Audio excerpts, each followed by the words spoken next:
Good morning students. हम लोग क्या किए ना, पिछले वीडियो में हम लोग ऑलरेडी ही सूरदास जी का पद का एक शब्द वाले प्रश्न उत्तर कर चुके हैं। आज हम लोग तुलसीदास जी का कवि परिचय करेंगे, फिर उनके जो 3 दोहे हैं वो 3 दोहे का एक शब्द वाले प्रश्न उत्तर हम लोग करेंगे। ठीक है, तो ये जो है तुलसीदास जी का कवि परिचय, ये कवि परिचय से जितना क्वेश्चन बन पाया, पॉसिबल हुआ, मैं सारे को बना दी हूँ। ठीक है, तो ये कवि परिचय से भी बहुत सारे क्वेश्चंस आपको एग्जाम में, बोर्ड एग्जाम में आएगी। तो कवि परिचय से भी मैं क्वेश्चन बनाई हूँ। उसके बाद जो उसके 3 दोहे हैं, एक है तुलसी मीठे वचन ते सुख उपजत चहुओर, वसीकरण ये मंत्र है परिहरु वचन कठोर, 1 नंबर। दूसरा गोधन गजधन बजीधन और रतन धन खान, जब आवे संतोष धन सब धन धुरी समान। तीसरा है रोसना रसना खोलिए वरु खोलियो तरवारी, सुनत मधुर परिणाम ही तो बोलिए वचन विचारी। तो ये 3 दोहे के भी हम लोग एक शब्द वाले प्रश्न उत्तर करेंगे। मैं पिछले वीडियो में जिस तरह बोली हूँ वही चीज मैं बोल रही हूँ कि एमसीक्यू बनाने में कोई आपत्ति, कोई परेशानी तो नहीं है, लेकिन मैं इसलिए नहीं बना रही हूँ जिससे कि एक शब्द वाले क्वेश्चन अगर हम लोग करते हैं तो आप लोग एग्जैक्टली वही क्वेश्चन का आंसर को जान पाएंगे। जब ये सब कुछ खत्म हो जाएगा तब हम लोग रिविजन के तौर पर एमसीक्यू करेंगे। ठीक है, तो आज हम लोग करेंगे क्या, कवि तुलसीदास जी का। तो तुलसीदास जी का सबसे पहला प्रश्न है, भक्त कवि तुलसीदास का जन्म कब हुआ? तो तुलसीदास जी कब जन्म लिए थे? सन 1532 में। प्रश्न नंबर 2, भक्त कवि तुलसीदास का जन्म कहाँ हुआ? तो उनका जन्म हुआ उत्तर प्रदेश के राजापुर में। तो हमेशा याद रखना, क्वेश्चन इसी तरह ही आते हैं, ऑब्जेक्टिव क्वेश्चंस। ऐसे ऑप्शन दे दिए होंगे, मैं ऑप्शन नहीं दे रही हूँ, उसका रीजन तुम लोग को पता है, मैं बता चुकी हूँ। ऑप्शन नहीं देने का रीजन ये है कि आप लोग को एग्जैक्ट जो करेक्ट आंसर है वही पता चल पाए। ऑप्शन वाले दिन बाद में जब हम लोग रिविजन करेंगे उस तरह के वीडियोस को हम लोग अपलोड करेंगे जिससे आप लोग को मदद हो पाए। फिलहाल अभी हम लोग को याद करना है, तो इसी तरह से हम लोग क्वेश्चन डिस्कशन करेंगे। तो ऐसा ऑप्शन जब देगा ना, विकल्प जब देगा, तो ऐसा नहीं होगा कि सिर्फ उत्तर प्रदेश ही हो, और भी बहुत सारे होंगे, उड़ीसा होंगे, आसाम होंगे, दिल्ली होंगे। तो आप लोग को वहां से देखना है कि तुलसीदास जी का जन्म कब हुआ, उसी में उसको टिक करना है, फिर ओयामा स्ट्रीट में उसको गोल घुमाना है। तो भक्त कवि तुलसीदास का जन्म कहाँ हुआ? तो भक्त कवि तुलसीदास जी का जन्म उत्तर प्रदेश के राजापुर में हुआ। ठीक है, और एक बात हमेशा याद रखना, हिंदी एक ऐसा सब्जेक्ट है जिसे अगर आप लोग थोड़ा भी ठीक से पढ़ते हैं तो अच्छे मार्क्स आ जाएंगे। तो वो आप लोग को क्या होगा ना, आप लोग का परसेंटेज बढ़ाने में बहुत मदद कर देगा। हिंदी एक ऐसा सब्जेक्ट है जिसमें अगर आप ज्यादा मार्क्स ले आते हैं तो आप लोग का परसेंटेज भी बहुत ज्यादा बढ़ जाएगा। इंसान सोचता है कि हाँ नहीं पढ़ेंगे हिंदी हो जाएगा, लेकिन मेरे हिसाब से क्या है ना, उसे पढ़ लेना ही चाहिए, पढ़ लेना चाहिए, प्रैक्टिस भी कर लेना चाहिए। उससे क्या होगा ना, आप लोग उस चीज को अच्छे से अटेंड कर पाओगे, और अच्छे से अटेंड कर देने से क्या होगा ना, आप लोग को अच्छे मार्क्स आएंगे और आप लोग का परसेंटेज भी बढ़ेगा। इसलिए कोई सब्जेक्ट को कम या ज्यादा मत समझो, हर सब्जेक्ट को हम लोग को पढ़ना है। अगर हर सब्जेक्ट हमारे लिए क्या है, वैल्यू है, हर सब्जेक्ट का हर एक मार्क हमारे लिए वैल्यू है। इंसान एक एक मार्क के लिए भी पीछे होता है, 0.25% के लिए भी पीछे हो जाता है। तो छोटी छोटी चीजों के लिए भी हम पीछे हो सकते हैं, तो हम लोग को पीछे नहीं होना है। जो सब्जेक्ट में जैसे में अगर हम लोग का बहुत ज्यादा मार्क्स आने की पॉसिबिलिटी है, हम लोग क्यों नहीं करेंगे उस चीज को, हाँ कि नहीं? तो हम लोग को इस तरह से बहुत सारे क्वेश्चंस डिस्कस कर रहे हैं जिससे कि आप लोग का बोर्ड में पूरा आराम से बढ़िया से हो जाए। प्रश्न नंबर 3, भक्त कवि तुलसीदास का देहांत कब हुआ? सन 1633 में। तो भक्त कवि तुलसीदास का देहांत कब हुआ? सन 1633 में। 4 नंबर प्रश्न क्या है, कौन पिता माता के स्नेह से वंचित होकर बचपन में उनको बड़ा कष्ट उठाना पड़ा? किसे? कौन तो नहीं, किससे लिखना चाहिए कि कौन पिता माता के स्नेह से वंचित होकर, या फिर कौन, हाँ कौन पिता माता के स्नेह से वंचित होकर। तो कौन थे वो जिन्हें माँ बाप का प्यार तो मिला ही नहीं और बचपन में बहुत ज्यादा तकलीफ भी झेले? वो है तुलसीदास जी। प्रश्न नंबर 5, सौभाग्य से किसने तुलसीदास जी की बड़ी मदद की? गुरु नरहरिदास जी ने। याद रखना, सौभाग्य से तुलसीदास की कष्ट तकलीफ को देख के उन्हें गुरु नरहरिदास जी ने मदद की। 6 नंबर प्रश्न क्या है, तुलसीदास किसके भक्त थे? याद रखना, तुलसीदास राम भक्त थे, राम के भक्त थे, तुलसीदास राम जी के भक्त थे। प्रश्न नंबर 7, तुलसीदास यौवन काल में क्या बन गए? तो तुलसीदास यौवन काल में ही साधु बन गए थे। क्या बन गए थे? साधु बन गए थे, सारे मोह माया से दूर थे। ठीक है, ये सारे अभी तक कवि परिचय ही चल रहे हैं। कवि परिचय खत्म होने के बाद ही हम लोग दोहे का प्रश्न उत्तर करेंगे। तो ये कवि परिचय ही चल रहा है। कवि परिचय का 8 नंबर प्रश्न है, तुलसीदास जी के गुरु कौन थे? तो तुलसीदास जी के गुरु कौन थे? रामानंद। कौन थे? रामानंद। प्रश्न नंबर 9, तुलसीदास कौन कौन सी भाषा के बड़े पंडित थे? माने तुलसीदास जी को कौन कौन सी भाषा आती थी? तो वो है हिंदी और संस्कृत। प्रश्न नंबर 10, तुलसीदास जी ने कौन सी ग्रंथ लिखकर लोगों के सामने निष्कपट जीवन और आचरण का उदाहरण रखा?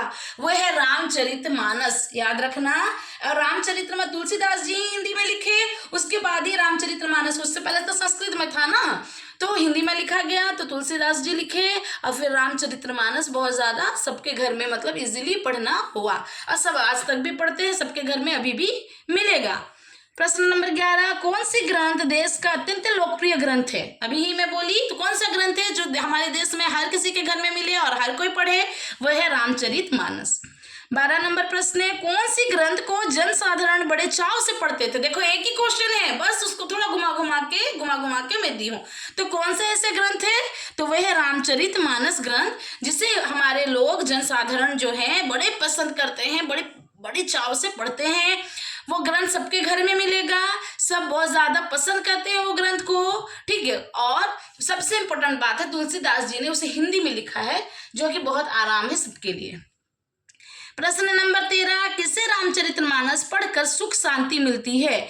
जो लोग दुखी होते हैं या निराश होते हैं या भक्त लोग, यही लोग ही तुलसीदास जी के रामचरितमानस को पढ़ के बहुत ज्यादा शांति महसूस करते हैं। देखोगे आप लोग की जिंदगी में अगर बहुत तकलीफ है किसी तरह का भी, एग्जाम को लेके या किसी भी तरह का, अगर आप इसको पढ़ लेंगे और इससे बहुत सारे सोल्यूशन आपको मिल जाएगी, ठीक है।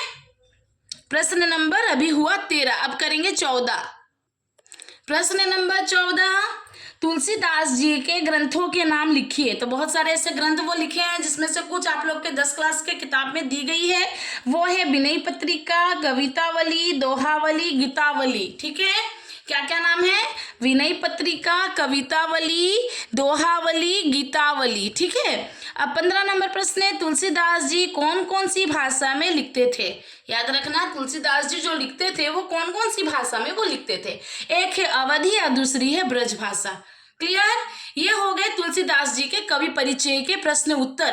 अब हम पढ़ेंगे तुलसीदास जी के 3 दोहे हैं, जिसमें से 1 नंबर दोहा का प्रश्न उत्तर। प्रश्न नंबर 16 है, पहला नंबर दोहे में क्या है? कैसे वचन सबके प्रिय होते हैं? मतलब किस तरह के बोली अगर हम लोग बोलेंगे तो सबको पसंद, सब हम लोग को पसंद करेंगे, वो है मीठे वचन। कैसे वचन बोलेंगे? मीठे वचन, मीठी बोली अगर हम लोग बोलते हैं तो हमें सबको पसंद करेंगे। फिर 17 नंबर प्रश्न है, कैसी वाणी से हम सबको अपने बस में कर सकते हैं? अगर हम लोग मीठी वाणी बोल रहे होंगे, मीठी वाणी अगर हमारा होगा तो हमें सबको पसंद करेंगे। तुम लोग, आप लोग मतलब क्या बोलते हैं? गौर से इस चीज को देखना, घर में भी देखना, जिनका बिहेवियर अच्छा होता है, अच्छे से तौर तरीका से बात कर रहे होते हैं, उसको हर कोई पसंद करता है। और जो बहुत ज्यादा रूडली बिहेव करता है, ऐंठ के बात करता है, घमंडी जैसा दिखाता है, उसे कोई भी पसंद नहीं करते हैं। प्रश्न नंबर 18, मीठी वाणी से सब और क्या बनी रहती है? याद रखना, मीठी वाणी से क्या बनी रहती है?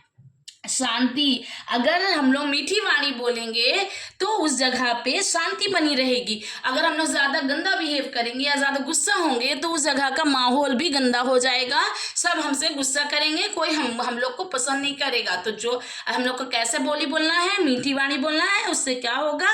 हर तरफ शांति ही रहेगी। प्रश्न नंबर 19, मीठी वाणी से सबको क्या मिलता है? अगर हम लोग मीठी वाणी बोलेंगे, अच्छी बातें करेंगे तो हम लोग को क्या मिलेगा? सुख मिलेगा। सब हम लोग को पसंद भी करेंगे, वो एरिया में शांति भी रहेगी और हम लोग को सुख भी मिलेगा, सबको भी सुख मिलेगा। मीठी वाणी सुन के सबको ही अच्छा लगता है। प्रश्न नंबर 20, कैसे वचन सबको दुख पहुंचाते हैं? तो किस तरह के वचन हैं जो सबको दुख पहुंचाते हैं? कड़वे वचन या कटु वचन? अगर हम लोग कड़वे वचन बोलेंगे या कटु वचन बोलेंगे तो सबको वो चीज दुख पहुंचाएगी। प्रश्न नंबर 21, मीठे वचन किसके समान है? मीठे वचन जो होते हैं वो वशीकरण मंत्र के समान है। अगर हम लोग मीठा मीठा बात करेंगे, अच्छी बातें करेंगे तो सब हमारे वश में ही रहेंगे। तो मीठे वचन किसके समान है? वशीकरण मंत्र के समान है। प्रश्न नंबर 22, वशीकरण का मतलब क्या है? सबको वश में करने वाला। यहाँ पे जो हम लोग वशीकरण शब्द यूज किए उसका अर्थ क्या है? उसका अर्थ है सबको वश में करने वाले, उसको ही वशीकरण बोल के बोला जाएगा। प्रश्न नंबर 23, हमें कैसे वचन ना बोलकर मीठी वाणी ही बोलनी चाहिए? अभी ये जस्ट हम लोग पढ़े थे कि हमें कड़वे वचन ना बोलकर मीठी वाणी बोलनी चाहिए। तो कैसे वचन हमें नहीं बोलना है? कड़वे वचन। कैसे वचन? कड़वे वचन। ठीक है। प्रश्न नंबर 24, हमें कड़वे वचन ना बोलकर कैसी वाणी बोलनी चाहिए? अभी पढ़े उसी चीज को देखो, दोहरा दोहरा के उसी क्वेश्चन को मैं 3-4 किस्म का बना के दे रही हूँ, जिस तरह से भी क्वेश्चन आए तो आप लोग अटेंड कर पाओ। हमें कड़वे वचन ना बोलकर कैसी वाणी बोलनी चाहिए? हम लोग को मीठी वाणी बोलनी चाहिए। लास्ट प्रश्न क्या है? मीठे वचन किसको प्रिय होते हैं? तो मीठे वचन सबको प्रिय होते हैं। किसे प्रिय होते हैं? सबको प्रिय होते हैं। ये है दोहा नंबर 1 का MCQ, मतलब कि एक शब्द वाले प्रश्न उत्तर। अब दूसरे दोहे का पढ़ेंगे। दूसरा दोहा है, गोधन गजधन बजीधन और रतन धन खान, जब आवे संतोष धन सब धन धूरी समान। ठीक है। अब यही दोहे का एक शब्द वाले प्रश्न उत्तर हम करेंगे। 26 नंबर प्रश्न से क्या है? 26 नंबर प्रश्न से सेकंड नंबर दोहा है। तो सेकंड नंबर दोहा क्या है? गोधन गजधन बजीधन और रतन धन खान, जब आवे संतोष धन सब धन धूरी समान। तो 26 नंबर प्रश्न है, हमारी धारणा है कि कौन बड़ा धनी है? जिसके पास पर्याप्त गाय भैंस, पहले जमाने में गाय भैंस ही प्रॉपर्टी हुआ करती थी। तो इनका क्वेश्चन है, अगर इनका कहना है कि हम लोग जो लोग हैं, हम लोग कौन बड़े हैं? हम लोग के हिसाब से कौन बड़ा है? जिसके पास पर्याप्त गाय भैंस हाथी या घोड़े हैं या धन रत्न हीरा मोती है, वही ही क्या है? सबसे बड़ा है। ये हमारा सोच है, लेकिन तुलसीदास जी का कहना अलग है। तुलसीदास के अनुसार प्रश्न नंबर 27, तुलसीदास जी के अनुसार सारे धन होते हुए भी अगर मन में क्या नहीं है तो ये सब मूल्यहीन है। याद रखना, क्वेश्चन है, ये प्रश्न पूछा गया है कि दुनिया में बहुत सारा धन है। मेरे पहले जमाने में गाय भैंस की प्रॉपर्टी हुआ करती थी। तो गाय है, भैंस है, हाथी है, घोड़ा है, बहुत सारे सोने जेवरात है, प्रॉपर्टी है, जमीन बाड़ी, सब कुछ है। ठीक है। उसके बाद भी मेरे मन में क्या नहीं है तो ये सब कुछ मूल्यहीन है। मतलब जितने भी प्रॉपर्टी, जितने भी धन दौलत मेरे पास है, सब मूल्यहीन है। कब? जब मेरे पास क्या नहीं है? जब मेरे पास संतोष नहीं है, मतलब संतोष धन नहीं है, तो हम मेरे पास जितने भी धन है सब मूल्यहीन है। प्रश्न नंबर 28, कौन से धन के सामने ये सारे धन धूली के बराबर तुच्छ है? मतलब जिंदगी में अगर संतोष रूपी धन है, अगर तुम्हारे जिंदगी में या हमारी जिंदगी में, हम सबकी जिंदगी में अगर संतोष रूपी धन है, तो इस तरह के जितने भी धन है उससे सबसे बेहतर धन यही है। जिंदगी में संतोष होना बहुत ज्यादा जरूरी है। तो जितने भी धन है, कौन सा धन उसके आगे है? संतोष धन। याद रखना, संतोष धन के सामने ये सारे धन, ये सारे मतलब कौन कौन से? गाय भैंस हाथी घोड़े धन रत्न हीरा मोती, जो भी है वो सारे धन धूली के बराबर हैं। ठीक है।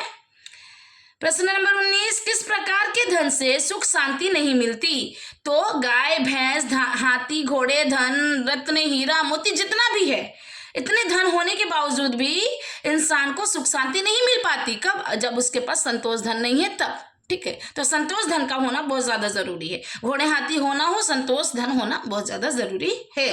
ठीक है। देखना, बहुत सारे जिसके पास पैसे होते हैं वो लोग की जिंदगी में संतोष ही नहीं होता है, तो वो लोग सुकून से सो ही नहीं पाते, रात भर जगे रहेंगे, परेशान रहेंगे, बहुत टेंशन लगा रहेगा उनकी जिंदगी में। तो ऐसे पैसे जेवर, ऐसी धनी होने का क्या मतलब है जब हमारी जिंदगी में शांति ही ना हो? हाँ कि नहीं? तो इंसान की जिंदगी में शांति होना बहुत ज्यादा जरूरी है। प्रश्न नंबर 30, गाय भैंस हाथी या घोड़े धन रत्न हीरा मोती आदि जो भी है, धन होकर भी मन क्यों चिंतित रहता है? संतोष रूपी धन ना होने की वजह से। अगर इंसान के मन में संतोष नहीं है, संतोष धन नहीं है, तो इंसान के पास जितने भी धन हो, जितने भी घोड़े, जितने भी हाथी, जितने भी हीरा मोती, जितने भी धन रत्न गाय भैंस ही क्यों ना हो, उनका मन हमेशा चिंतित रहता है। ठीक है। ये चल रहा है कितना नंबर? ये चल रहा है तुलसीदास जी का 2 नंबर दोहा। का एक शब्द वाले प्रश्न उत्तर, एक शब्द या एक वाले, ये जानबूझ के मैं इस तरह के सारे पॉइंट्स दी हूँ कि कोई भी एक पॉइंट नहीं छूटना चाहिए, क्योंकि हम लोग अभी इसको पढ़ के याद कर रहे हैं ना, तो कोई भी पॉइंट नहीं छूटना चाहिए, इसलिए मैं इतना डिटेल में लिख लिख के दी हूँ। ठीक है, अब आया 3 नंबर दोहा। 3 नंबर दोहा क्या है? रोसना रसना खोलिए वरु खोलियो तरवारी, सुनत मधुर परिणाम हित बोलियो वचन विचारी। ठीक है, तो ये है तीसरा नंबर दोहा। तो तीसरे नंबर दोहे के अब हम लोग क्वेश्चन आंसर प्रश्न उत्तर को करेंगे। ठीक है, तो मेरे चैनल का नाम तो आप लोग को पता ही होगा, द रिफा लर्निंग सेंटर। तो आप लोग ये चैनल को सब्सक्राइब करें, जिससे कि इस तरह की मजेदार क्वेश्चंस आपको मिल पाए। ठीक है, क्योंकि आपको कोई भी वीडियो या किसी भी तरह के गाइड में इतना डिटेल में कोई भी क्वेश्चन आंसर नहीं मिलेगा। ये मैं अपने हाथों से बहुत ही चुन चुन के, मतलब कि हर एक लाइन को कवर करते हुए प्रश्न उत्तर बनाई हूँ। तो अब प्रश्न नंबर तो पढ़ेंगे अब हम लोग। प्रश्न नंबर 31, क्या धनिक हो तो जीभ नहीं खोलनी चाहिए? याद रखना, क्या अधिक हो तो जीभ नहीं खोलनी चाहिए? तो क्रोध, इंसान का ये जो 3rd नंबर दोहा है, इसमें क्रोध के बारे में बताया गया है। तो इंसान के मन में अगर बहुत ज्यादा गुस्सा आ गया है ना, तो बेहतर है कि उस टाइम वो अपना मुंह ना ही खोले तो बेहतर है, क्योंकि इंसान को बहुत ज्यादा गुस्सा आ गया है, और गुस्सा आ गया है मतलब वो जो तो बोल देगा, ऐसे में रिश्तेदारी खराब होगी, रिश्ता खराब होगा, और इंसान के मन में भी तकलीफ रह जाएगा। तो जब हम लोग बहुत ज्यादा गुस्से में हैं, क्रोध में हैं, तो हमें अपने मुंह मतलब जीभ नहीं खोलनी चाहिए। 32 नंबर प्रश्न है, क्रोध अधिक हो तो क्या नहीं खोलनी चाहिए? देखो वही क्वेश्चन को मैं घुमा के दी हूँ। तो क्रोध अधिक हो तो जीभ नहीं खोलनी चाहिए। फिर उसी को देखो, उसी क्वेश्चन को रिलेट करके दी हूँ। 33 नंबर क्वेश्चन है, क्रोध में मनुष्य कैसी बातें बोल जाता है? देखो अभी ही मैं बोली, इंसान का मन में जब क्रोध होता है, जब उसके मन में बहुत ज्यादा गुस्सा होता है, उसकी जिंदगी में शांति नहीं होती, वो किसी से बहुत ज्यादा चिड़ा हुआ रहता है, बहुत टेंशन में रहता है ना, तब वो आगे पीछे कुछ नहीं देखता है, बहुत ज्यादा कड़वी कड़वी बातें वो बोलता है। तो इसीलिए इंसान को गुस्से के टाइम में, क्रोध के टाइम में मुंह नहीं खोलना चाहिए, नहीं, क्योंकि वो जब भी मुंह खोलेगा बहुत कड़वी बातें ही बोलेगा, और जो सुनेगा उसके दिल में बहुत चोट पहुंचेगा, और वो शायद बाद में माफ भी कर दे, लेकिन उसके जिंदगी में वो सारे वर्ड्स, वो सारे शब्द उसके मन में छप गए होंगे, जिसको कि वो कभी भूल नहीं पाएगा, और वो आपको पहले की तरह इज्जत भी नहीं दे पाएगा। इसीलिए जब हमें बहुत ज्यादा गुस्सा आए तो बेहतर है हम लोग को अपनी मुंह बंद कर लेनी चाहिए। तो क्रोध में मनुष्य कैसी बातें बोल जाता है? कड़वी बातें बोल जाता है। 34 नंबर प्रश्न है, मनुष्य कब कड़वी बातें बोल जाता है? जब इंसान क्रोध में होता है तब वो कड़वी बातें बोल जाता है। 35 नंबर क्वेश्चन, कड़वी बातें किससे अधिक घाव करती है? याद रखना, तलवार से काट दिया जाए ना तो वो घाव कुछ दिन रहे और फिर उसके बाद वो ठीक हो जाए। तो ये कड़वी बातें किससे अधिक घाव करती है? तलवार से भी अधिक घाव करती है। जैसे तलवार से, कहीं से सुई से, तलवार से, कोई चाकू से, किसी भी चीज से कट गया है ना, तो वो कुछ दिन के बाद वो घाव भर जाता है, फिर वो ठीक हो जाता है। लेकिन इंसान का बोला हुआ जो तकलीफ, घाव जो होता है, वो कभी ठीक नहीं होता, वो दिल में छप जाता है। तो तलवार से भी अधिक घाव करता है क्या? कड़वी बातें। याद रखना, कड़वी बातें इंसान के दिल में छप जाते हैं, वो तलवार, यहाँ पे तलवार को एग्जाम्पल दिया गया है, तो तलवार से भी अधिक घाव करती है इंसान की कड़वी बातें। क्वेश्चन नंबर 36, कड़वी बातें तलवार से भी अधिक क्या करती है? सेम, कड़वी बातें तलवार से भी अधिक घाव करती है। 37 नंबर प्रश्न है, कड़वी बातों का प्रहार सीधे कहाँ लगता है? तो कड़वी बातें, जब मैं बहुत ज्यादा कड़वी बातें जिसे बोल रही होंगी ना, उसके पूरे दिल में, उसके मन में, हृदय में कड़वी बातें छप जाती हैं, तो उसके डायरेक्ट कहाँ लगते हैं? कड़वी बातें किसके मन, कहाँ डायरेक्ट प्रहार करती है? इंसान के मन या हृदय में डायरेक्ट प्रहार करती है। इसलिए हम लोग को बहुत सोच बूझ के, बहुत समझ के इंसान को बोलनी चाहिए। सब कुछ इंसान नॉर्मली तो इंसान को अपने गुस्से को काबू करनी चाहिए, गुस्से नहीं दिखाने चाहिए।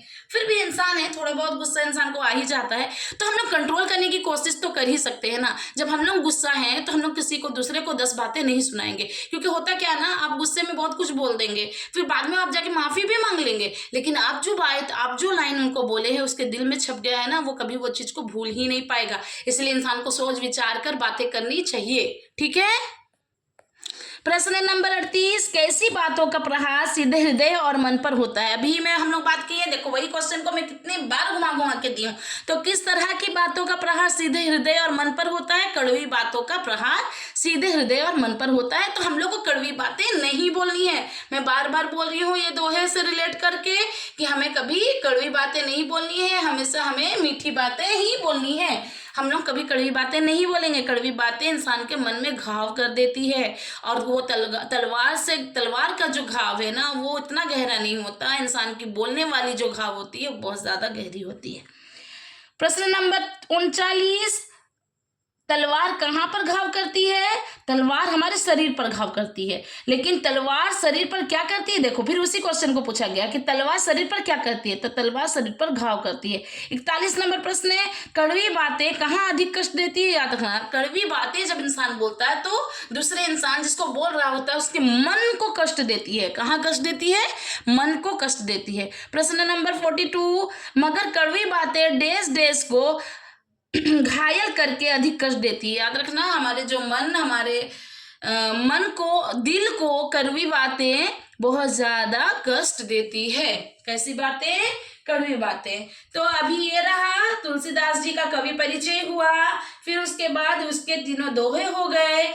कवि परिचय से जितना क्वेश्चन बन पाया मैं सारा बनाई हूँ, देख लेना वीडियो, आप लोग को बहुत ज्यादा हेल्प होगी। दोहे से 3 दोहे हैं, इनके तीनों दोहे को रिलेट करके हर दोहे का हर एक वर्ड से हर क्वेश्चन में बनाई हूँ, जिससे आप लोग का बोर्ड एग्जाम बहुत बेहतर हो पाए। तो ये मेरा तुलसीदास जी का चैप्टर खत्म हुआ। अब हम लोग नेक्स्ट पढ़ेंगे, नेक्स्ट वीडियो में रहीम जी का। तो ये मेरा चैनल है, मेरे चैनल का नाम है द रिफा लर्निंग सेंटर। तो आप लोग को ये चैनल को सब्सक्राइब करना है, तो इस तरह से बहुत सारे वीडियोस आपको मिल पाएंगे।